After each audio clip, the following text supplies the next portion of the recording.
Olá, seja muito bem-vindo, seja muito bem-vinda a mais um episódio do podcast Pretoteca. Para você que ainda não me conhece, não viu aqui nenhum dos nossos episódios anteriores, eu sou Larissa Alves, sigo no comando desse podcast que a gente faz sempre com tanto carinho, falando sobre nós, sobre a nossa negritude, trazendo aqui personagens e personalidades sempre muito interessantes, muito peculiares, e não é diferente com o nosso convidado de hoje. Nós vamos falar, antes de eu revelar o nome dele, vamos falar sobre viagens, mais especificamente sobre um viajante recordista, ainda mundial. Robson Jesus, conhecido na internet pelo perfil O Nego Vai Longe, é o primeiro homem negro a dar a volta ao mundo. Foram 196 países em 760 dias, e tudo isso aos 35 anos agora que ele tem, sendo filho de mãe solteira e tendo crescido na periferia de Osasco, na Grande São Paulo.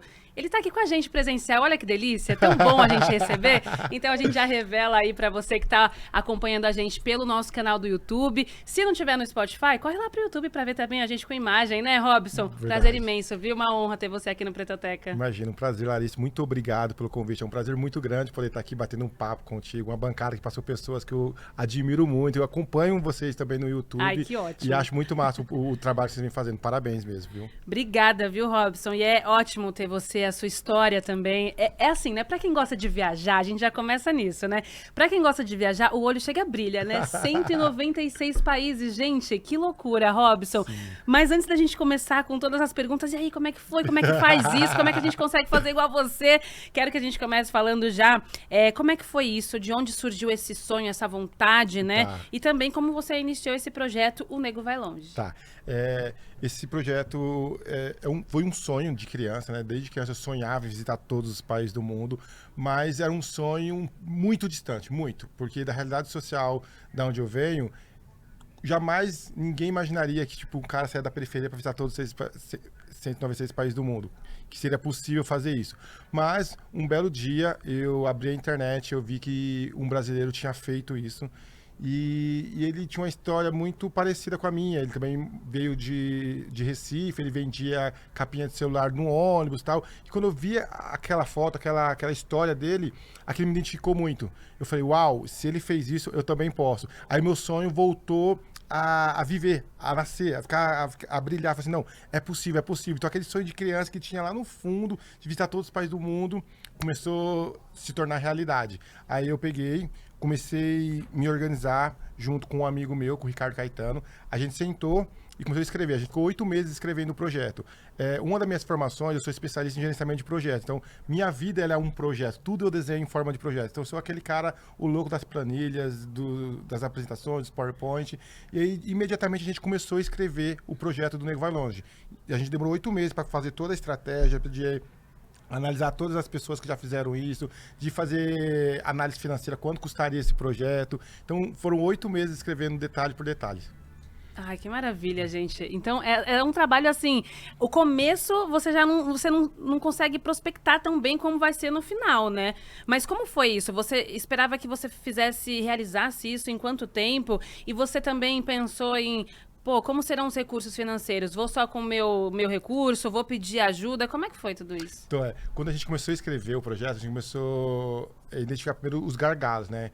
Então, uma coisa que eu tive muita dificuldade no começo foi buscar referências. Então, apesar de eu ter achado o Anderson um brasileiro que tinha feito isso, aí eu falei, eu preciso pegar alguma pessoa negra que fez isso, alguém que me representa ali, que eu me identifico. E, Larissa, falando sinceramente contigo, eu peguei a internet, fiz assim, eu virei ela de ponta cabeça, comecei a chacoalhar, buscando pretos viajantes com grande audiência, que já fez isso, ou que fez algo parecido, ou que viaja, e eu não encontrava. Eu chacoalhava muito, não encontrava. O que eu encontrei na época foi como é o nome dela? Tinha uma viajante, Sofia, Rui Sofia, o Instagram dela, que na época era a viajante que mais tinha seguidor no Instagram. Na época tinha seus 30 mil seguidores. E ela era maior, enquanto outros perfis, como o próprio Anderson, o Estevão, o Caio, que tinha mais de 1 milhão e meio de seguidores. Então eu falei, cara, não tinha. E isso foi uma das minhas motivações. Eu pensei, mas por que não tem nenhuma pessoa negra viajando? Por quê? Comecei a me questionar, por que tem nenhum com grande audiência? E eu fui estudar um pouquinho para entender o porquê que não tinha nenhum viajante negro. Aí, principalmente no Guinness Book. Aí eu peguei e comecei a analisar alguns estudos. Então, eu peguei um estudo de um artigo europeu que olhava que países na Europa, como Polônia, há um pouco mais de 12 anos atrás, se você tem a pele escura, você não podia entrar na Polônia. 12 anos atrás. Desculpa, 22 anos atrás, isso, 22. 12 anos atrás, foi um estudo que eu vi referente ao Brasil, que a população negra no Brasil, há 12 anos atrás, não tinha condição de comprar passagem aérea. E nós, isso representa quase 56, 57% da população do nosso país. Então, cada vez que eu lia uns artigos, eu pesquisava, aquilo começou a me tirar um pouco de sono, minhas noites de sono. Eu ficava incomodando. Eu falei, tá bom. Eu vou mudar essa história, a partir de hoje eu vou ser o primeiro homem negro a visitar todos os países do mundo. Aí foi onde a gente teve a ideia de escrever o projeto e eu me tornar o primeiro homem negro formalmente, segundo o Guinness Book, a visitar todos os países do mundo.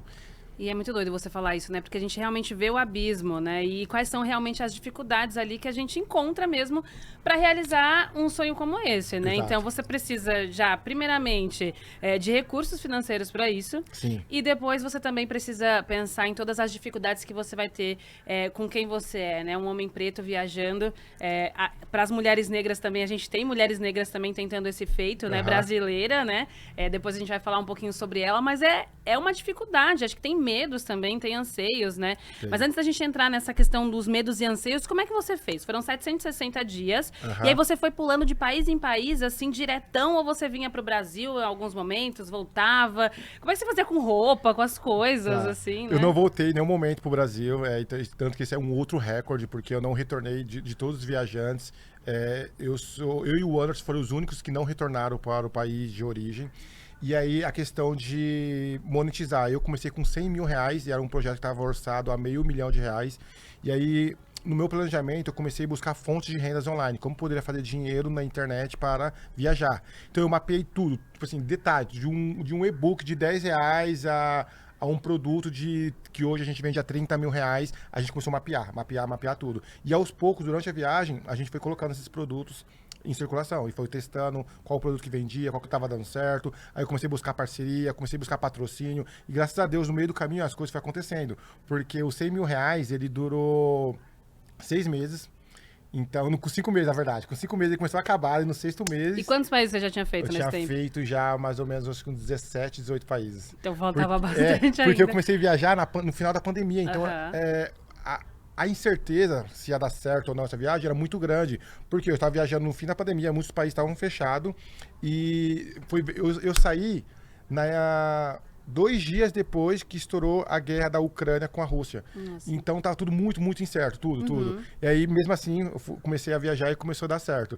E aí eu separei por blocos. Então eu comecei pela Ásia, eu fiz todo o Sudeste Asiático primeiro, aí depois eu fui para Europa, aí depois eu desci para África. A África eu dividi ela em 3 partes. Aí depois eu fui para as Américas, depois eu fui para a Oceania e voltei para fazer a última parte da África.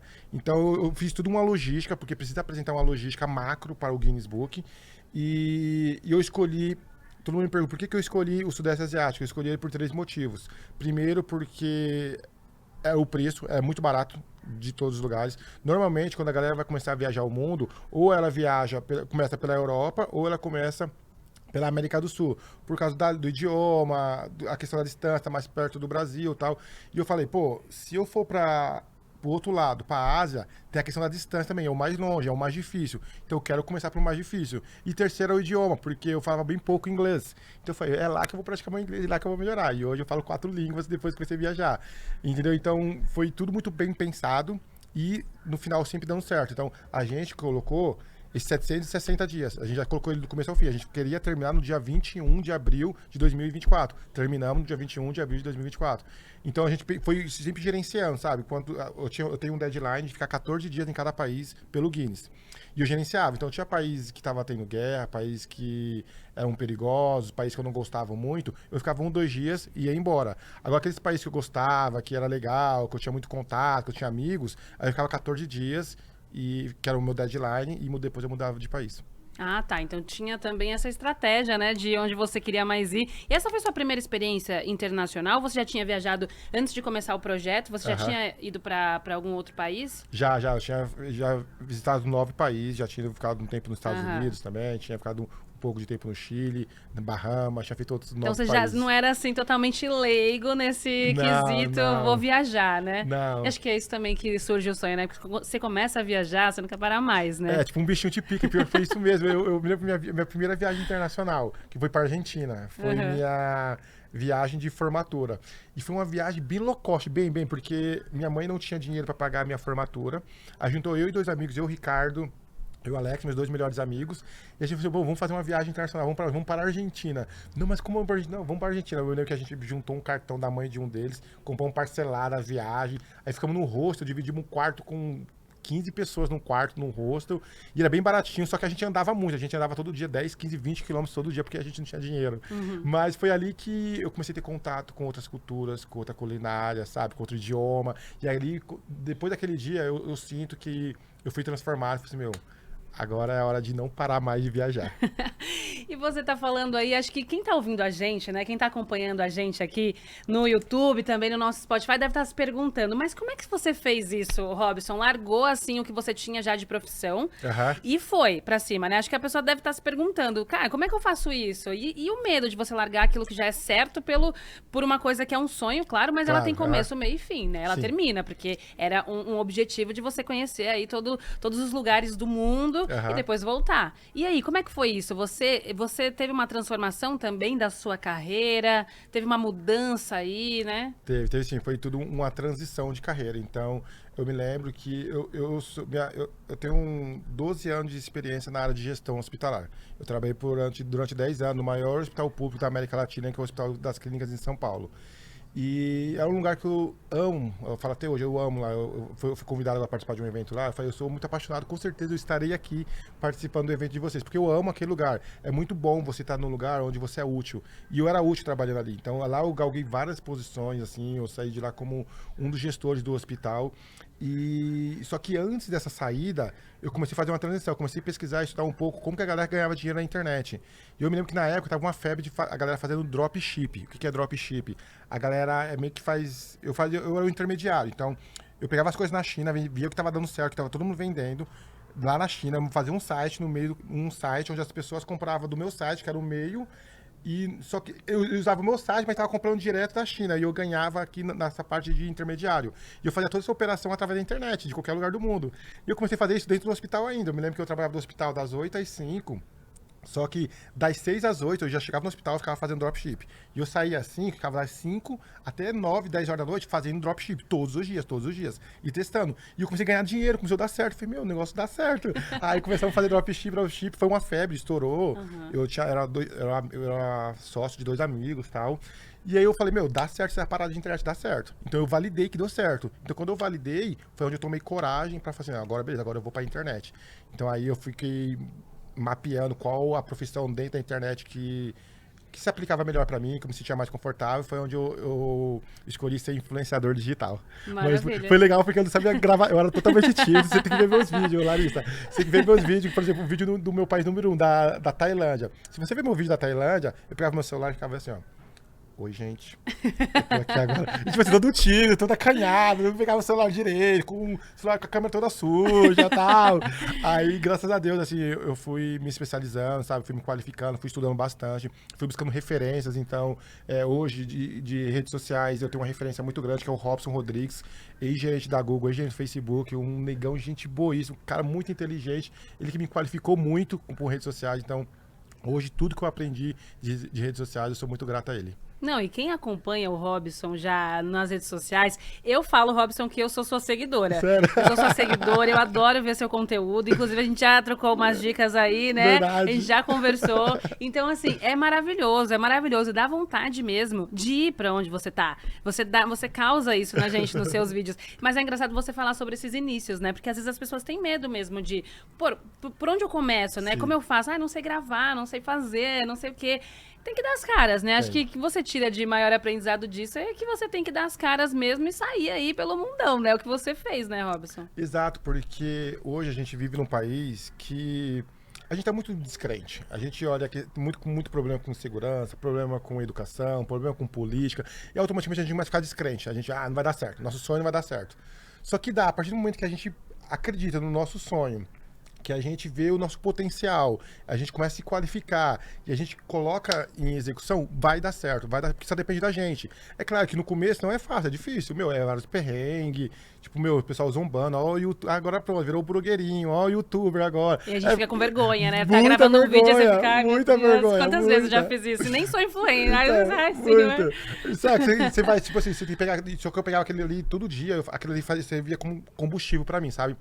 Eu vou melhorar, eu vou melhorar minha dicção, não, eu vou melhorar meu português, eu vou melhorar meu inglês. E eu ficava, tipo assim, eu trabalhava 14, 15, 16 horas por dia, porque eu não ficava só produzindo. Tinha momentos que eu ficava trabalhando de me qualificar, não queria me qualificar por tudo aquilo que as pessoas estavam apontando, que muitas coisas eram verdade, e eu queria melhorar. Então era legal porque, tipo assim, eu tava me expondo, quanto mais eu me colocava me expondo ali, daí eu comecei a me expor para 400 pessoas. O negócio começou a crescer, 4 mil, 40 mil... aí 100 mil, aí 140 mil. Então o negócio começou a pegar uma grandiosidade, assim, e eu falei, uau! Então, só que quando começou a crescer, eu já estava um pouco preparado, sabe? Então, é legal, sim, falar de toda essa trajetória e falar para as pessoas começar, né? Eu acho que a gente precisa acreditar no nosso sonho, porque é difícil, eu sei que é difícil, mas hoje tá validado, sabe? Hoje eu vejo assim, que não tem limite. Hoje eu tô desenhando novos projetos, você tem que ver a grandiosidade que é. Então, tipo assim, se eu falei, consegui fazer os 696 países do mundo, agora me segura. Porque agora eu vou fazer agora como ninguém te segura, na verdade, segura, né? não, Ninguém né? te segura.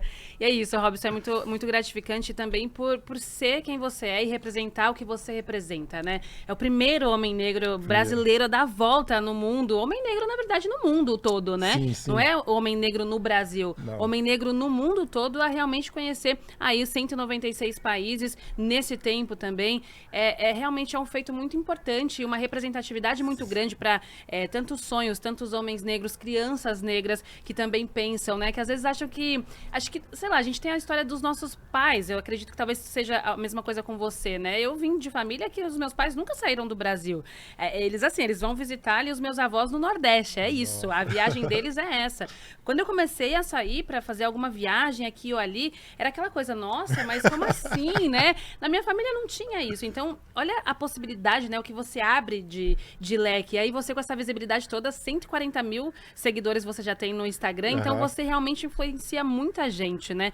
Mas eu queria saber, em algum momento você sentiu nesse planejamento alguma insegurança do que você teria ali pela frente, um medo de visitar tais lugares? Assim, eu falo também por você como homem preto, assim, a gente sabe em aeroportos quantas vezes acontecem aquelas revistas aleatórias, né, como eles dizem. Isso só para dar um exemplo, claro, tá? De medo, de insegurança que um homem negro, uma pessoa preta hoje, mulher preta, pode enfrentar nessas viagens, né, para alcançar esse objetivo. É até interessante essa pergunta, porque eu fiz antes de eu começar a viajar, eu fiz um lançamento na internet, né? Eu chamei alguns especialistas, algumas pessoas estavam me ajudando e tal, pessoas até famosas, aceitaram o meu convite, foram participar. E na fala de uma dessas pessoas, elas foram bem realistas. Falaram assim, ó, eu fiz o que você quer fazer, a diferença é que eu sou uma pessoa branca, foi difícil pra mim, mesmo sendo uma pessoa branca, mas pra você sendo negro vai ser muito mais difícil. Ele já mandou na reta, assim, ao vivo, não sei quantas mil pessoas assistindo, e, tipo assim, na minha cara, na hora, eu falei, uau, tipo, eu não esperava isso, sabe? E quando eu cheguei na prática, foi isso mesmo, assim, principalmente países no leste europeu, países... Apesar que até na África eu tive esse tipo de problema, assim, a questão da cor da pele, de preconceito, e que chateia muito, assim, enfraquece, sabe? Tipo, assim, deixa a gente falar, caracas, né? A gente entra no restaurante, aí a pessoa não atende, não me atendeu mesmo. Se você me permite até contar 2 casos. Assim, claro, eu quero muito que você conte. Então, por exemplo, assim, ó, eu tive 2 situações assim, que me marcou muito durante a viagem. A primeira foi no Quênia, um país no continente africano que a população é 100% negra. E eu tive um problema de racismo lá, onde... Eu fiquei hospedado na casa do embaixador do Brasil, lá no Quênia, então eu fiquei junto com a família dele. Eles me receberam com muito carinho, com muito amor, foi bem legal. E aí eu fiquei durante um período junto com a galera que eles acompanham, com o pessoal da embaixada, com o pessoal que mora naquela região, alguns... Não é turista, são pessoas que moram, que vêm de outro país, pessoa da ONU, vários países, era uma bolha ali, sabe? Sim. E aí eu começava a frequentar os restaurantes deles. E nem sempre o embaixador do Brasil conseguia ir comigo, teve vezes que eu fui sozinho. E quando ele mandava ir sozinho, ele mandava o motorista dele me levar, aí beleza, eu cheguei um belo dia eu cheguei nesse restaurante, tô lá na fila, e tinha um casal na minha frente, daí tinha uma moça atrás e um casal. E aí eu me lembro que eu tava na fila se esperando pra casa do restaurante, ele pegou o casal e levou pra sentar. Aí beleza, chegou a minha vez, ele pulou pegou a menina atrás de mim. Aí eu falei, tá bom, né? Aí voltou. Aí quando eu fui pegar o casal de novo, eu falei, my friend, what the hell, o que tá acontecendo? Aí ele, o quê? Gente, Eu falei, loucura. aí eu falei, tô com fome, quero comer, brinquei, assim que eu vi que tava uma Aham. situação meio chata ali, e eu sempre Sim. tento descontrair da melhor forma possível. Ele regalou os olhos, assim, tipo, ah, você é cliente também?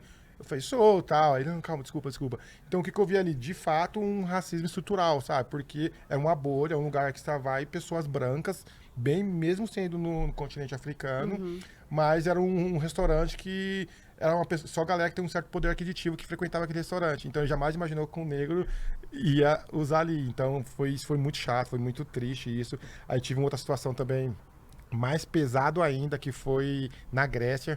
Então, eu estava gravando um documentário lá com outros 3 brasileiros e na Grécia, não sei se você já visitou a Grécia, é muito comum nos restaurantes na Grécia você sentar e eles colocarem um cesto de pão como entradinha. É muito comum.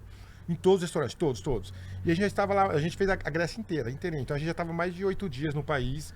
E todo dia pão, e a galera que tava comigo é tudo fitness, a galera é tudo bonitona, tá, os meninos tudo forte, e eles não comem pão. Então todo dia a gente tava pagando 8, 9 euros no cestinho de pão e a gente não tava comendo. Todo dia. Ia 2, 3 vezes por dia. Chegou um belo dia que a galera falou assim, meu, não faz sentido, vamos falar que a gente não quer pão porque ninguém tá comendo pão. Aí o garçom veio colocar o pão, a gente, não, my friend, a gente não quer o pão, não. Aí, como assim não quer pão? Não, a gente não come pão. Você não come pão? Não, você é da onde? Você é do Brasil. Ah, o Brasil come banana, né? Ele, what? A gente falou, o quê? É macaco não come banana? Aí, assim, ó, no meio de todo mundo, assim, Nossa, um restaurante gente. legal, 4 estrelas, bem bonito, assim, e tal. E falando bem alto, umas câmeras filmando ele, assim, ó. E aí, na hora, assim, claro, deu aquele nervosismo, na hora, eu, ó, tipo, eu perdi um pouco, assim, sem saber o que fazer. Aí tinha um colega que ficou muito nervoso, o que que você tá falando? Ele falou um palavrão e tal. Aí um outro amigo que tava mais calmo, daí pediu, calma, calma, calma, a gente precisa resolver com o pé no chão. Vamos ver como. Daí a gente começou a discutir como a gente lidava com essa situação. E aí a gente discutiu alguns cenários, né? Tipo, cenário número 1, que a gente poderia, sei lá, me lembro que tinha um sacolão bem pertinho, assim, a gente pensou em comprar um monte de banana lá, vir com os celulares filmando e fazer um vucu-vucu no restaurante, assim, sabe? Tipo, fazer pra mexer Aham, mesmo, pra sabe? fazer barulho, É, né? barulho. E ia ser bom porque a gente estava no meio de um lançamento, de um documentário, e é bom que a nossa audiência ia triplicar, a gente tinha certeza disso, e automaticamente as vendas iam triplicar. A gente falou, pô, a gente pode ir por esse caminho. Tinha um caminho número 2 que a gente chama a polícia, porque o que ele fez foi um crime. A gente poderia chamar a polícia, o que não faltava ali é testemunha. Só que na Grécia, depende do crime que você se envolve, mesmo você sendo culpado ou não, você responde fora do país. Você não pode responder lá. Tem todo o processo, aí você retorna só para a audiência se precisar, se não for online. Depende do nível do crime. Então a gente poderia ser expulso do país, mesmo a gente estando certo, poderia correr isso, e a gente parar o nosso documentário. E tinha a terceira opção, foi o que a gente fez, foi chamar a proprietária gerente, que estava lá na hora, e a gente falou, aconteceu isso e isso, as câmeras estão aqui, as pessoas estão todas vendo, esse senhor fez isso e isso. E a gente tá aqui, chama a polícia, faz isso, a gente contou tudo pra ela, tudo. A gente foi muito sincero com ela. Na hora, assim, Larissa, ela parou o restaurante, chamou todos os garçons, pediu pra todo mundo levantar, todo mundo. O restaurante lotado, um restaurante bem bonito, assim. Pediu pra todo mundo levantar e todo mundo sair. Não precisava nem pagar. Falou, ninguém precisa pagar a conta. Pode levar que a gente tá com um problema sério aqui. E tirou todo mundo do restaurante. Todo mundo, chamou o cara. Aí, no momento que a gente foi pagar a conta, ela não precisa, não precisa. Eu falei, não, a gente faz questão de pagar. A gente fez questão de pagar, a gente não saiu sem pagar a conta. E ali eu tenho certeza que ela tomou alguma medida cabível, que aquele rapaz, aquele senhor, um senhor de mais de 60 anos. Tenho certeza que não ia fazer mais aquilo que ele fez com a gente, sabe? Enfim, são situações tristes que aconteceu nessa volta ao mundo e respondendo sua pergunta, né? Porque era um medo real. Eu tinha esse receio de acontecer isso. E aconteceu, sabe? Eu sempre tentava lidar de uma forma mais tranquila possível, mesmo sendo uma coisa muito pesada. Tranquila que eu falo no sentido assim, de não me chatear muito, assim, de não fazer com que eu parasse meu projeto, sabe? Eu não posso deixar isso parar meu projeto, eu não posso deixar isso parar meu projeto, sabe? Eu tenho que resolver e tenho que continuar a minha caminhada, porque eu sempre pensei, minha caminhada é muito maior do que tudo isso, sabe? Então eu acho que a mensagem que a gente vai passar, o recado que a gente vai deixar, de a gente conseguir fazer esse feito é muito maior. Então, Era assim que a gente lidava com a situação. Nossa, realmente é impactante ouvir esse tipo de coisa. E uma parte que me marcou, que eu queria até comentar, foi essa questão do Quênia, né? Que é uma população majoritariamente negra, e você sofrer essa situação. E isso destrói completamente o argumento do racista no Brasil, quando diz que não tem racismo no Brasil porque os negros são maioria. Né? Porque somos muitos aqui, né? Exato. Então, apesar de sermos muitos, o racismo, ele aparece, ele grita, né? Ele não aparece somente, ele grita. E isso é algo que destrói completamente o argumento desse tipo de pessoa que traz isso, né? Exato. Mas é muito triste, realmente, ouvir esses relatos, mas é a realidade nua e crua, né? Que a gente precisa realmente contar. Mas isso também não foi o suficiente para te paralisar, não, né? Não foi nada. Isso nada, você vai para cima. E dá mais vontade de fazer, não dá? Exato. Ainda desligar assim na cara. Tá pensando o quê, né? Exato. Pois é, mas é muito difícil, realmente. E eu falo também a dificuldade para a mulher. A gente tem a Nathalie Castro, né? Que deve ser aí a primeira mulher negra brasileira a visitar todos os países. Ela tá ainda fazendo esse processo, né? Sim. E ela tem uma história também, né? Essa questão do assédio. Ela já foi assediada, também pegou uma situação bem insalubre, dormindo em lugares complicados ali. Ela tem uns relatos dela bem fortes na internet. E eu queria saber, por todo esse tempo que você passou fora, o que você pôde observar, para uma mulher, como você enxerga se ela vai sozinha, assim, fazer uma viagem dessa, principalmente para uma mulher preta? Como você enxerga a insegurança aí para fora? Sim. É claro que eu nunca vou conseguir falar exatamente qual que é o sentimento de uma mulher, né? Porque um corpo feminino preto viajando ainda acho que é difícil falar, mas eu tenho muitas amigas viajantes negras. Então, por exemplo, tem a Rebeca Leteia, que ela é referência no nosso país hoje quando fala de uma preta viajante também. É uma mulher que já está viajando pelo menos uns 10 anos, hoje ela lidera grupo de mulheres pretas viajando ao redor do mundo. E foi uma mulher que eu me conectei muito com ela, muito. Eu aprendi muito com aquela mulher e ela relatou muito dessa dificuldade. Tanto que eu estava com ela agora em Namíbia. A gente fez Namíbia junto agora. Foi legal que eu tive mais... É a terceira vez que eu encontro ela durante minha volta ao mundo. E ela relata as dificuldades que ela tem por ser uma mulher preta, sabe? De toda essa dificuldade de aceitação, de preconceito, de racismo. E com certeza, para a mulher é muito mais difícil do que para o homem.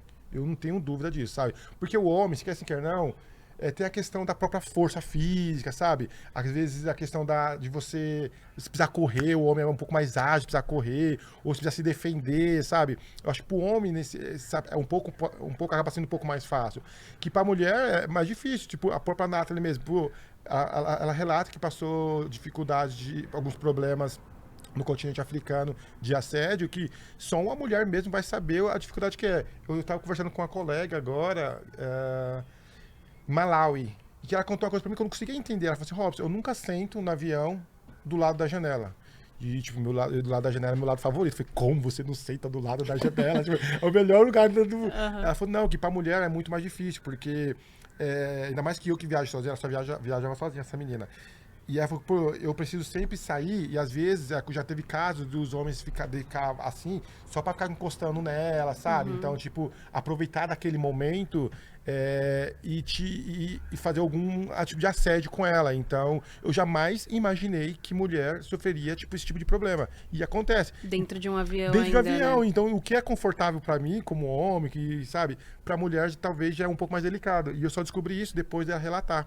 Então, é muito legal quando a gente tem essa troca de experiência, de aprendizado, porque aí a gente começa a olhar como um todo. Então, pra mim, toda vez que eu vou ficar na janela agora, eu já penso nela, eu fico olhando outras mulheres, se está tudo bem, se de fato não tem um cara maldoso ali. Então a gente começa a tomar todo esse cuidado e ter essa sensibilidade, sabe? Isso é muito interessante. Sim, você falou da Rebeca, a Rebeca já esteve aqui com a gente em duas ocasiões, né? Uma para falar, a gente estava falando sobre a questão de saúde mesmo, que ela é da área da saúde também, né? Então ela veio aqui como especialista, a Rebeca queridíssima, e eu também tenho uma história com a Rebeca, porque a minha irmã, eu tenho amigas também que já viajaram com ela, mas que legal. Foi para dentro do Brasil mesmo, mas fizeram viagens e tudo mais. Acho que teve amigas que foram para fora com ela também, e ela é uma queridíssima. Então, ó, tá vendo? Você que tá ouvindo a gente aqui, Pretoteca, a gente vai trazendo só conexões, porque realmente a gente é uma grande conexão, né? Virtual. É assim que a gente faz e é assim que a gente trabalha também aqui no Pretoteca.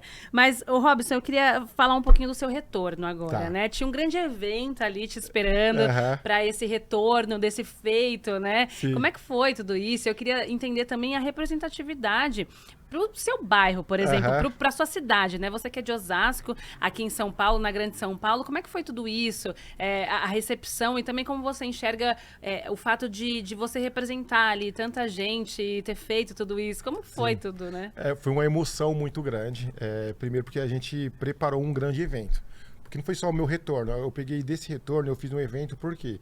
Primeiro, eu fiz um pouco diferente de outros recordistas mundiais. Porque normalmente as pessoas que fazem algum recorde ou que representam o Brasil fora e depois chega, sempre é o mesmo processo. Aí chega no aeroporto de Guarulhos com a bandeira do Brasil, conseguimos, o título é nosso Brasil, tem aquela recepção muito legal, é muito legal. Eu falei, a gente precisa fazer um pouco diferente. O que eu fiz? Eu consegui um helicóptero.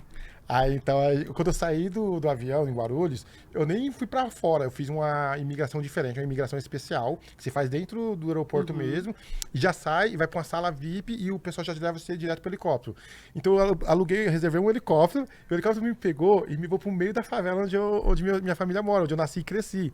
Então, tipo assim, ninguém entendeu nada, porque do nada aparece aquele helicóptero, a gente deixa no meio da favela, de helicóptero, assim, ó. Caramba. E aí, o que a gente quis fazer com isso? A gente quis passar uma mensagem, que o favelado foi e o favelado voltou.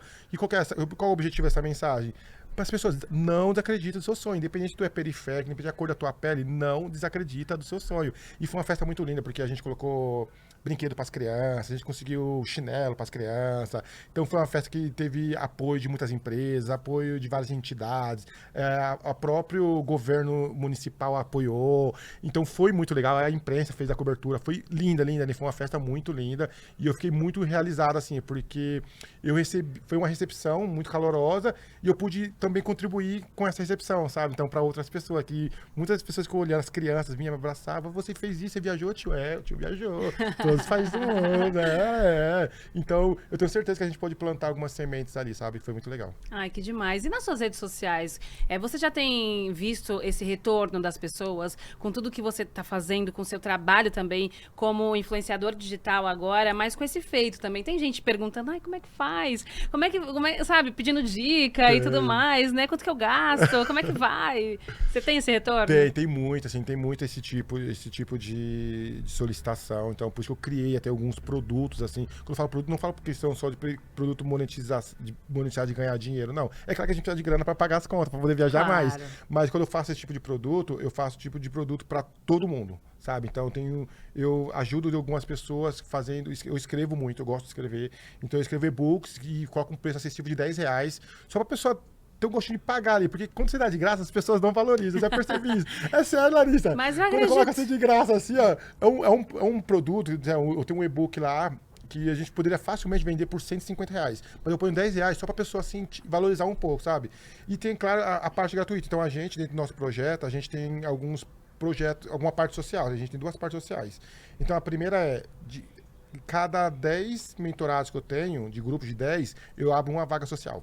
Então a gente tem o edital, a pessoa se inscreve no meu site, onegovalonge.com.br. A gente avalia todos os critérios que a pessoa atende e ela pode fazer a mesma mentoria que a pessoa paga hoje $1.500. Essa pessoa que tem um perfil social, ela não precisa pagar nada. E aí ela tem os mesmos acessos, as mesmas informações.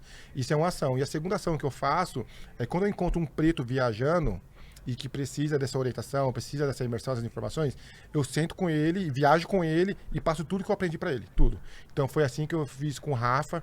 O Rafa é isso que o mundo não mostra, é muito legal. Para mim hoje é um dos maiores youtubers hoje que tá no continente africano brasileiro, é ele. Ele mostra as coisas assim, bem cultural mesmo, bem cultural, bem cultural.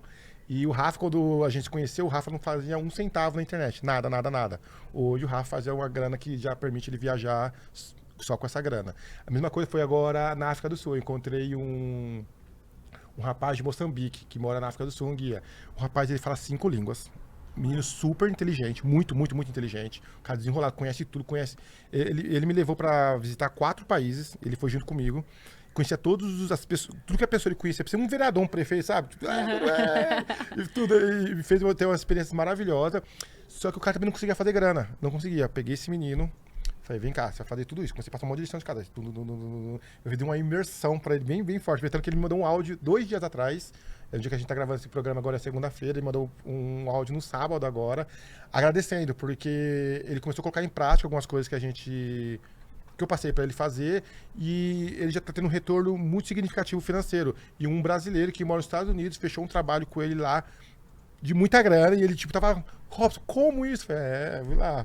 E aí ele mandou, foi muito legal, eu postei esse áudio no meu Instagram, compartilhando isso com a galera, e que faz parte do meu projeto social, ajudar esses negros que estão aí, que não têm condição, tipo, de investir numa mentoria, de investir num curso um pouco mais estruturado, eu ajudo ele de graça, sabe? Eu pego ele e falo assim, vamos lá, tu quer ajuda? Vamos lá. Então eu fiz isso com alguns outros negros durante minha viagem de volta ao mundo também e continuo fazendo. Ah, isso é maravilhoso, né? Você vai ali fazendo com que as pessoas façam um pouquinho daquilo que você fez também, né? E deve ser tão gratificante, né? Você poder compartilhar um pouquinho daquilo que você fez e, enfim, e talvez mais pra frente conseguir ver essas pessoas conquistando aquilo que você pôde também. Acho que, no final das contas, é isso. A gente sempre fala aqui na Pretoteca que a vitória de de nós é sempre de todos nós. Então, assim, as nossas lutas são coletivas e as nossas vitórias são coletivas também. Sim. Por isso que a gente sempre quer trazer essas histórias e exaltar aqui no Pretoteca, porque a sua vitória é nossa. A gente fica alegre, assim, como se fosse a gente que fez e conseguiu. Então,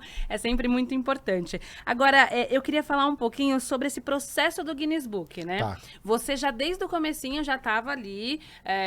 pronto e preparado para fazer todo esse processo do Guinness, que você queria entrar no Guinness. Exato. Era o propósito também dessa sua viagem, além de, claro, toda a realização pessoal e tudo mais, né? De todo o sonho ali. Mas e como é que é esse processo agora? Você tá em que fase desse processo do Guinness Book, né? Quando é que a gente vai lá saber o seu nominho lá, Robson Jesus, ali no Guinness? Sim. O Guinness, ele foi a cereja do bolo, sempre. Sempre eu tratei ele como a cereja do bolo do projeto. Principalmente para a questão da representatividade. Eu falei, a gente precisa ter um pretinho lá representando a gente, porque não faz sentido você pegar alguém de 150 pessoas lá e 150 pessoas brancas. A gente tem que ter um pretinho lá. Então eu fiz questão, sim, de não errar em nada, porque o processo do Guinness é um processo bem delicado, no qual você tem que obedecer várias regrinhas, não pode passar de 14 dias no país, você precisa mandar 9 evidências para eles, você precisa mandar GPS, você precisa coletar assinatura de testemunha, você precisa tirar foto. Então é bem burocrático, é muito chatinho, e é todos os países que fazem isso, todos. E eu fiz questão de não errar em nada. Eu tinha uma pessoa que me ajudava, a gente fazia sempre, a cada 3, 4 meses, a gente fazia todo um checklist de novo, vamos ver se tá tudo certo, vamos ver tudo que a gente fez até agora, a gente passava olhava tudinho. Enfim, aí a gente terminei o projeto agora, e aí eu tive que organizar tudo, renomear a forma que eles pediram e postar no site deles. Então todas as evidências, deu ao total 2.252 evidências, a gente mandou tudo no site, carregamos tudo, ficou 12 horas carregando. E aí eu me lembro que deu um erro no site, teve um momento que deu um erro, foi nada, aí voltou de novo, aí a gente carregou, mandou, e aí eu tinha 2 opções, ou eu conseguiria a resposta em 4 semanas, eu pagava em torno de R$3.500, e eles me davam respostas em 3 semanas ou 4 semanas. E tem o processo que é o gratuito que eu fiz, que ele demora 12 semanas. E eu estou trabalhando muito essa questão da minha ansiedade. Então, durante toda a viagem, eu tive um especialista, que o nome dele é Adel Pontes. Ele é um dos maiores especialistas em desenvolvimento humano dos Estados Unidos. Ele trabalhou toda a minha parte mental, espiritual, emocional. E ele falou, cara, qual que é a necessidade de você conseguir agora e conseguir em 12 semanas? Talvez... meu ego, né? Sei lá, né? Vai falar que era minha casa, imagina falar que era o quadro da minha casa. Ele falou, vamos pôr 2 semanas. Não é questão de dinheiro, porque questão de dinheiro, quando eu postei isso, um monte de gente começou a falar, eu pago. Não, muita galera querendo pagar pra mim, sabe? Eu falei, não é questão da grana mesmo, é questão de trabalhar minha ansiedade também. Então, isso vai me ajudar na minha saúde, principalmente para os próximos projetos que estão por vir. E aí, a gente está no processo de aguardar, validando, eles vão receber todo esse... Tanto que eu recebi até um e-mail já com o nome do gerente que está avaliando minhas evidências. Então, ele terminou de avaliar evidência por evidência, aí ele fala, ok, validou, tudo certo. Não, algum país você precisa, você comeu bola, precisa refazer. Porque já aconteceu isso com a americana, com a Alexa. Tem um país que ela atravessou o país de carro particular, e não pode atravessar de carro particular. E aí, ela teve que refazer esse país. Então, depois de tudo isso... Aí o tempo voltou a rolar de novo. Gente, são muitas regras, muitas regras. Ou seja, você que tá achando que é só fazer uma conexão no aeroporto, né? A pessoa fala assim, não, eu fiz uma conexão ali. Não serve, então, né? Não que não serve. Serve desde que você faça todo esse processo de... Eu fiz isso, um dos países... Em 3 países eu fiz isso. Eu aproveitei um voo de conexão. Mas uma conexão longa que você tenha que conhecer alguns pontos. Como é que é? Você tem que conhecer alguma coisa específica ou não? Você vai só numa cidadezinha ali? Não, você pode fazer isso dentro do aeroporto mesmo, só que aí você precisa ir lá, pegar tirar uma placa do aeroporto, coletar 2 testemunhas, você precisa pegar o GPS, você precisa pegar as evidências, você precisa fazer tudo dentro do aeroporto. Dá pra você fazer tudo, eu fiz isso. E é legal, se você me permite contar, tem uma outra história, porque eu nunca tinha visto ninguém contar que o piloto do avião ficou esperando ele fazer as coisas. Você já ouviu alguém falar isso, que o piloto do avião... Nunca. Isso aconteceu comigo. Nunca nem falo com o piloto, quase. Então, Você ouvir a voz dele no avião. Isso aconteceu comigo. Foi muito legal essa história, porque eu fui visitar um país na África, foi Ilhas Maurícias. E antes eu estava em Madagascar. E eu tinha comprado, sei lá, uns 7, 8 voos, que foi bem no final agora. Já comprei todos os voos, deixei tudo casadinho e tal, que era 3 dias em um e ir embora, 3 dias e ir embora, 3 dias e ir embora. E aí o meu voo de Madagascar para Ilhas Maurícias cancelou. Aí eu tive que ficar mais 3 dias a mais em Madagascar. E aí, ou seja, quando eu cheguei em Ilhas Maurícias, quando eu ia para Ilhas Maurícias, era o dia de eu voltar já. Então eu me lembro que o meu voo, eu chegava 2 horas, lá o voo novo que remarcou, e eu tinha que ir embora 3 horas da tarde. Então ficou 1 hora pra mim fazer tudo. Nem 1 hora, era 55 minutos, na verdade. E aí eu já tinha comprado outras passagens, eu ia perder mais ou menos só de passagem, uns 15 mil reais de passagem, assim, fora hotéis, passeio, essas coisas que eu já tinha comprado. E aí eu peguei e comecei postando, falei, perdi meu voo, não sei o que. E passou 1 dia, 2 dias, agoniado, e postando, falando. Aí eu conheci uma menina no Irã, quando eu estava no Irã, uma iraniana, e ela fala um pouquinho português, já começou a me entender. O que tá acontecendo? Tá, você tá falando umas coisas, eu tô entendendo. Eu fui traduzir pra ela em inglês, tá acontecendo. Ah, tá, eu vou tentar te ajudar. Eu falei, sério, como? Peraí. Aí ela pegou e ligou pro governo do Quênia, que eu tava viajando de Kenya Airlines, que é uma companhia aérea do governo do Quênia. E aí ligou pra alguém lá no governo, que ligaram pro piloto e falou assim, ó, pode esperar esse menino aí, pode esperar ele. Então, ou seja, quando eu desci no país, o piloto falou assim, vai lá que a gente vai te esperar. Aí eu fui, ele falou, você tem 55 minutos. Eu gastei 1h30 pra fazer tudo. 1h30 e o piloto ficou lá me esperando. E aí eu fui, porque quando eu desci, eu já desci correndo. E filmando tudo isso. Aquela correria. Aí eu tive que comprar um visto pra entrar no país. Mesmo que eu ia entrar e sair, eu tinha que comprar o visto. Comprei, fiz a imigração. E aí, em muitos países pequenos, o que acontece? O terminal de desembarque é aqui e o outro é lá na rua do lado. Então, você pegou o terminal, você tem que atravessar a rua, assim, aí, sei lá. E foi o que aconteceu comigo. Eu tive que sair correndo, ir lá na rua, fazer as fotos que eu fiz, pegar as evidências, coletar tudo, tirar o GPS, fazer a imigração de saída, pegar a fila, passar, despachar no raio-x. Tudo de novo. Tudo. E tudo isso passou 1h30. E quando eu olhei lá, tá o piloto me esperando. Eu falei, aí eu corri, assim, minha felicidade. Eu filmando, assim, começou a chover, eu filmando, assim, o avião tava esperando. Aí eu entrei no avião, quando eu entrei no avião, daí todo mundo me esperando, né? Aí todo mundo já sabia o que tá acontecendo. Aí o pessoal que trabalha lá, né, as aeromoças, falou assim, mas sim, assim, eu falei, não, eu quero agradecer o piloto. Ela falou, não, você tá atrasado. Eu falei, não, eu quero agradecer o piloto. Aí, rapidinho, por favor. Aí ela abriu a portinha do piloto, eu fui lá, entrei, filmando tudo. Falei, cara, muito obrigado, valeu, porque... E isso tinha passageiro normal no avião?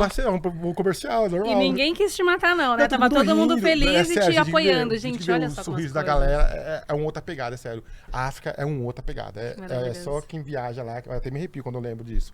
Porque é uma outra história, assim. Quando eu falo de África, não é questão pessoal, é uma questão real, porque praticamente 90% dos meus voos, ou se eu não era o único negro, era um dos poucos negros dentro do avião, 90%.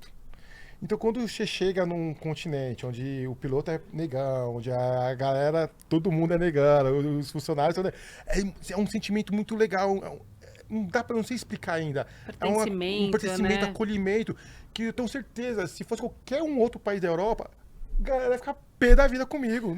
Eu duvido que a galera ir lá, todo mundo torcendo por mim, sabe? Porque Nossa, acho que o demais. piloto contou minha história, o que eu tava fazendo, e todo mundo, vai. Nossa. E, enfim, então foi legal essa história também. Nossa, que demais. Que história maravilhosa. Não, eu nunca tinha visto nada parecido. Foi Acho que legal. realmente só você mesmo.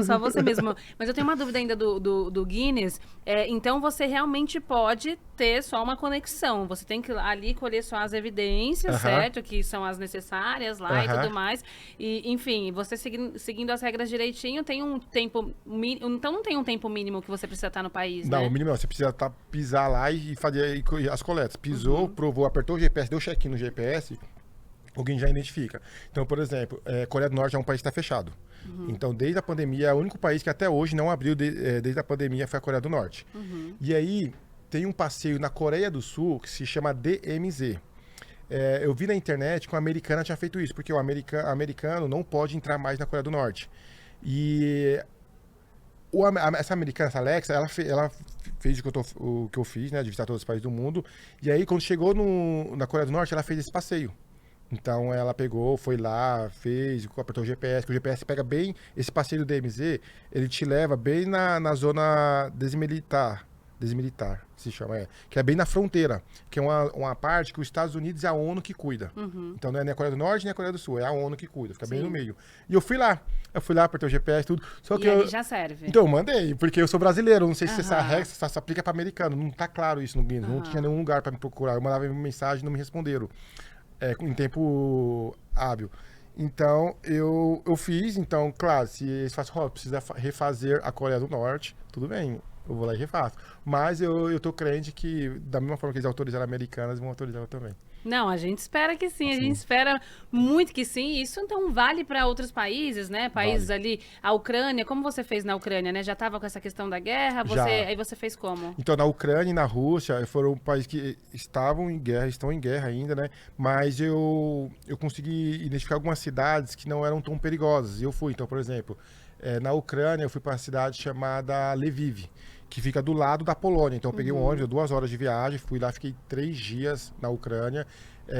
Senti um pouco de medo, sim, porque eu fiquei na casa de um ucraniano lá. E quando a gente começou a fazer as tratativas da minha ida pra lá, ele, não, cara, pode vir pra cá, Lviv tá tranquilo, tipo, não tem nada aqui, tá? O negócio é lá em Kiev, não tem nada. Eu falei, certeza, are you sure, my friend? Ele falou, pode vir, pode vir. Aí eu falei, então tá bom, eu fui. Larissa, eu cheguei na casa dele, aí eu me lembro como se fosse hoje. A gente foi lá no mercadinho, na barra da cadeia, pegamos 2 cervejas e subimos. Ele abriu o computador dele. Vou te mostrar uns vídeos que eu fiz aqui em cima do meu prédio aqui. Que eu tava lá em cima do meu prédio e gravei. Larissa, ele filmando um monte de míssil. Caindo na cidade. Eu falei, faz quanto tempo você fez esse vídeo, my friend? Ele falou, 3 meses. Eu falei, my friend, 3 meses, my friend. 3 meses que ele filmou os vídeos da guerra caindo assim, ó. Socorro. Aí eu falei, você falou que tava tranquilo? Eu falei, tava tranquilo. Não, mas isso é o tranquilo, aquela... Não, daí beleza, aí a gente tá deitado lá, tô deitado na sala, no sofá dele. Aí meia-noite começa a sirene tocando da guerra. Da guerra não, de míssil. Aí eu bati no quarto dele. Sirene. Ele falou, não, tranquilo. Eu falei, não, a sirene, que eu já tinha visto a reportagem que quando eu tocar a sirene, a gente tem que correr pra um lugar seguro. Não tem que correr. Ele falou assim, não, a gente tá acostumado todo dia a tocar a sirene. Então, ou seja, já entrou numa rotina de todo dia ficar passando míssil lá em cima dele, que pra eles nem corre mais. Então, enfim, então aí eu comecei a ficar com eu não dormi.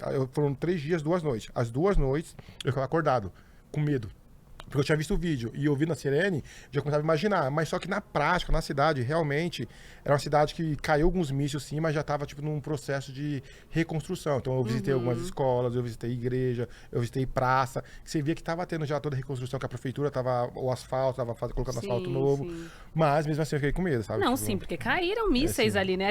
Você me contando, e eu lembrando que Lviv também foi um local ali que realmente foi bombardeado. Não pode ser com aquela, né, com a mesma magnitude que foi em outros lugares, como Donetsk, Luhansk, enfim. Mas foi bombardeada também, gente. Eu teria, olha, realmente, olha quanta aventura, né?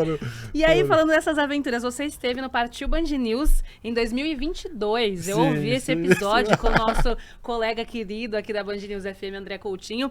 E aí você estava no planejamento ali, você ia começar já esse projeto O Nego Vai Longe. E você já tinha ali, eu ouvi todo o episódio, você já estava ali planejando, e ele te perguntando, e aí, quanto tempo você acha que vai durar? O que você espera e tal, medo e anseio? E eu queria saber, aquele Robson Jesus ali de 2022 para agora de 2024, depois desse feito todo, o que você conseguiu perceber que de diferente do que você pensava antes e agora? Tá. E também o que mudou muito do seu planejamento para o que aconteceu de fato, né? Porque uma coisa é você planejar, outra coisa é na prática ali, né? Claro, sim. Primeiro que eu sou muito grato à Band News, sou muito grato ao André Coutinho, porque é difícil quando a gente está planejando ainda o projeto, alguma mídia da grandiosidade que é a Band News dá uma abertura, não, vem cá, vamos bater um papo, porque ainda é um projeto, é tudo muito incerto.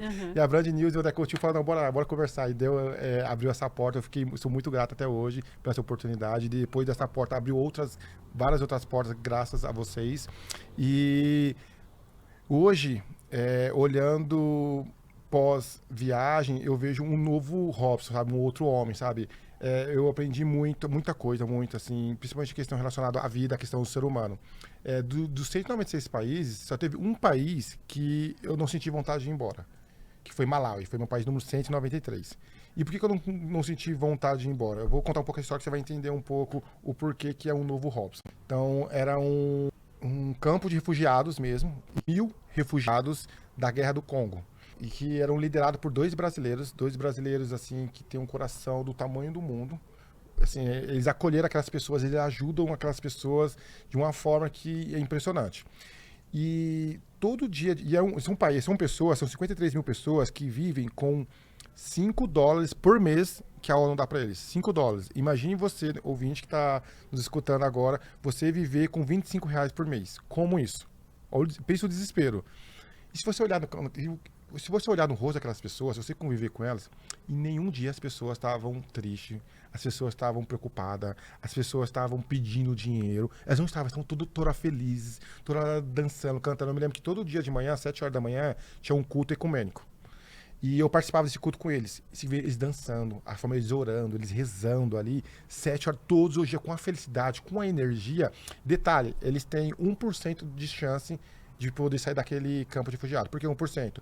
Porque, periodicamente, a ONU escolhe uma pessoa aleatório e manda para uma família, por exemplo, nos Estados Unidos, ou manda para uma família no Canadá, ou manda para algum país que está aceitando refugiado. E mesmo eles sabendo que eles têm 1% de chance, eles fazem aquele 1% de chance, tipo, a maior chance da vida deles. Eles, toda hora eles ali buscando oportunidade, querendo trabalhar, sabe? Construindo o próprio, empreendendo dentro, normalmente em campos de refugiados você não pode empreender. Uhum. E dentro desse campo eles começam a empreender, eles criam, fazem roupa, fazem bola de futebol, fazem um monte de coisa para sobreviver e super bem dando certo, assim, sabe? E foi um aprendizado muito grande conviver com aquelas pessoas que demonstram um pouco da experiência que eu tive em toda essa minha trajetória, que é o quê? As pessoas, como a gente pode viver com pouco, como a gente não precisa de muito, como existem pessoas boas no mundo, sabe? Muitas pessoas boas. De cada 10 pessoas que eu encontrava na estrada, 9 era muito boa e 1 era mais ou menos.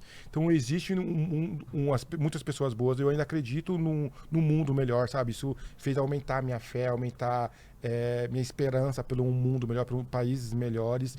E eu pude aprender muito com essas pessoas. Então, eu estou contando só um pouco essa história para desenhar um pouco para você como é um Hobson diferente. Porque antes era um Hobson um pouco desacreditado, assim. Será que dá certo? Era sempre aquele Hobson um pouco pessimista. Hoje, eu sou uma das pessoas mais otimistas que você vai conhecer na sua vida. Porque hoje eu acredito. Hoje, se você contar um sonho para mim, talvez eu vou acreditar até mais que você. Porque foi, não, vai dar certo. Não, vamos fazer acontecer. Porque hoje eu vejo, hoje eu provei que dá certo. Hoje eu conheci várias pessoas que vêm fazendo o que eu fiz também, que vem dando certo. Então o mundo, ele me transformou assim num ser humano muito mais humano, sabe? Muito, muito mais sensível também.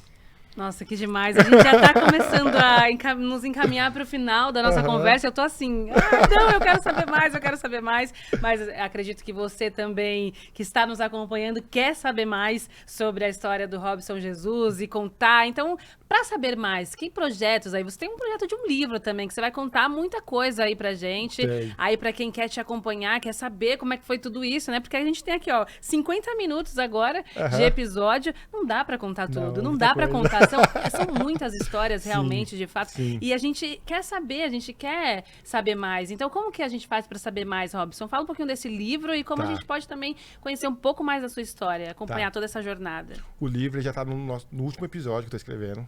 O último capítulo, então tá na reta final. A gente acredita que mais 2 ou 3 meses no máximo a gente vai começar a fazer já o lançamento, já tá na pré-venda já. Então a gente começou a pré-venda, tá no meu site, onegovailonge.com.br. Tem documentário, então provavelmente em setembro eu estou indo para Los Angeles, então vai ter já um documentário, a gente vai começar a se reunir com a produtora lá em Los Angeles para fazer um documentário.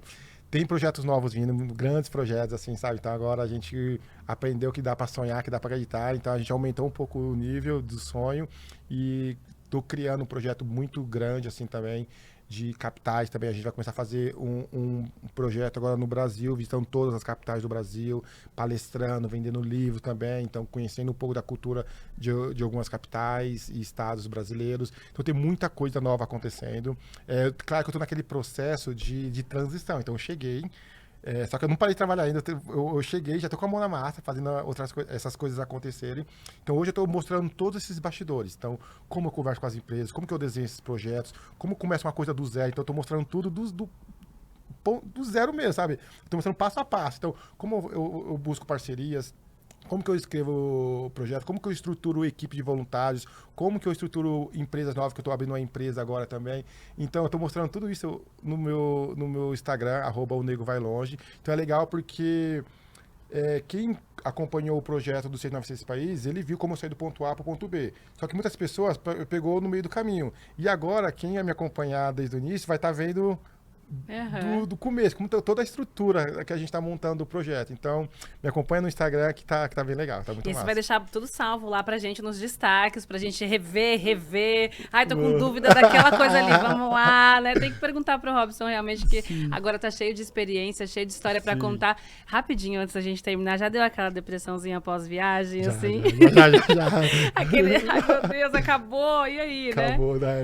Minha estágio da minha psicóloga, tipo, ela tá passando a cada 15 dias, agora tô passando 3 vezes por semana, né? Terapia a gente precisa, realmente, todos nós. Mas é uma ajuda que é muito bem-vinda, porque dá muito na minha, sabe? Tipo, eu tinha uma vida muito dinâmica. Praticamente cada 3, 4 dias eu tava num país diferente, tava num lugar diferente, com comida diferente, pessoa diferente, idioma diferente. Aí, tipo, eu acordo um dia, tô na minha cama, acordo um dia na minha cama. Eu falei, caramba, todo dia na minha cama, não, eu não quero. Né? Mas semana que vem eu tô indo viajar já, semana que vem eu vou pro Rio de Janeiro, já vou fazer o Cristo, que eu não conheço o Cristo ainda. Não conheço o Rio de Janeiro ainda, eu conheço o mundo inteiro, não conheço o Rio de Janeiro. Olha aí, faltou essa maravilha do então, mundo. Agora, essa última maravilha. Olha que demais vou fazer, isso. Vou fazer agora. É um fechamento maravilhoso. Vai ser só a última maravilha do mundo dentro do Brasil. O Cristo Redentor, olha que maravilha. Exatamente. E vai ser de uma forma muito bacana, porque eu vou fazer ele de helicóptero e hoje a gente conseguiu contato com o padre, ele é responsável da paróquia, para a gente subir no braço, sabe? Tem uma opção que você entra o pessoal da paróquia autoriza e você pode subir no braço do Cristo. Que demais, então eu espero que o padre, se você estiver me ouvindo, deixa eu entrar, viu, padre? Deixa eu entrar. Não, agora ninguém te segura mais, Robson. Nem o padre. Nem o padre. Padre, perdão, padre. Vai dar tudo certo. Vai dar tudo certo, a gente acredita. E a gente tá muito feliz de contar um pouquinho da sua história. Sim. Então, pra você que quer saber mais, acompanhe o Robson. A gente deixou ao longo de todo o episódio aqui o seu arroba, o Nego Vai Longe, arroba o Nego Vai Longe lá no Instagram. Acompanhe ele e ele vai contando ali todas as histórias. Também a gente espera por esse livro, que com certeza vai ser demais. E pelos seus próximos projetos também, né? Porque agora ninguém te para e a gente quer ver muito Robson por aí, inspirando também muita gente, sendo referência para muita gente, para nós também, a população negra do Brasil. A gente anseia por isso, a gente quer olhar e ver que é possível que a gente faça também. Então, é muito importante. Eu agradeço demais você ter contado aqui a sua história pra gente. Desejo todo sucesso, que dê tudo certo, essa questão também do Guinness Book. Quero também, olha, depois a gente vai contar rapidinho, nem que você mande um vídeo pra gente no Instagram, pra gente postar também, contando quando der tudo certo também o Guinness Book. E, Robson, eu te agradeço demais, viu? Muito obrigada mesmo por essa participação aqui com a gente. Imagina, que agradeço, Larissa. Muito obrigado pelo espaço, viu? Obrigada. E você que acompanhou a gente até agora aqui no Pretoteca, obrigada pela sua companhia. E é aquilo que eu sempre falo no final de cada episódio, se você quiser rever todas as pessoas que a gente já recebeu aqui, tantas celebridades, artistas, também pessoas com histórias incríveis, como as do Robson, vai lá, entra no nosso YouTube, lá na home, você consegue procurar por Pretoteca, você consegue ver todos os episódios e também no nosso Spotify, vai lá que tem a playlist. Muito obrigada pela sua companhia e até o próximo episódio, próxima sexta-feira, às 7h30 da noite.